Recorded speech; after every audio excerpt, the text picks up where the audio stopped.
Did you know that nearly 10 million girls in Islamic countries are out of school? Despite Islam placing immense value on the pursuit of knowledge for both men and women, girls in Islam occupy a position of dignity, responsibility, and immense potential, but their experiences vary widely across the Muslim world.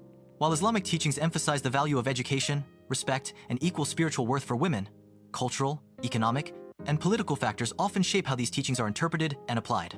From progressive communities championing girls' education to regions where access remains a challenge, the reality is diverse and complex.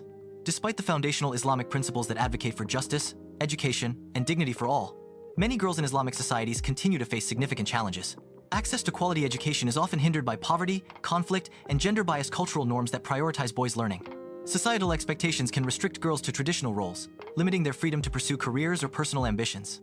In some regions, legal frameworks and enforcement mechanisms do not fully protect girls' rights, particularly in areas like early marriage, inheritance, and mobility. These barriers are not rooted in Islamic teachings themselves, but in the diverse and sometimes patriarchal interpretations that exist across different cultures and societies. Girls' lives in Islam are shaped by a dynamic interplay of religious teachings, educational opportunities, and cultural practices.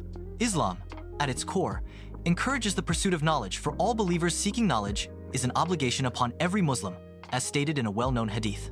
Throughout Islamic history, there have been prominent female scholars, educators, and leaders who exemplified this principle. Today, many Islamic countries and communities invest in girls' education, with women excelling in fields such as medicine, law, and science.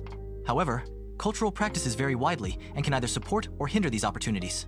In some areas, deeply rooted traditions impose gender roles that limit girls' choices and mobility, often under the guise of religious justification.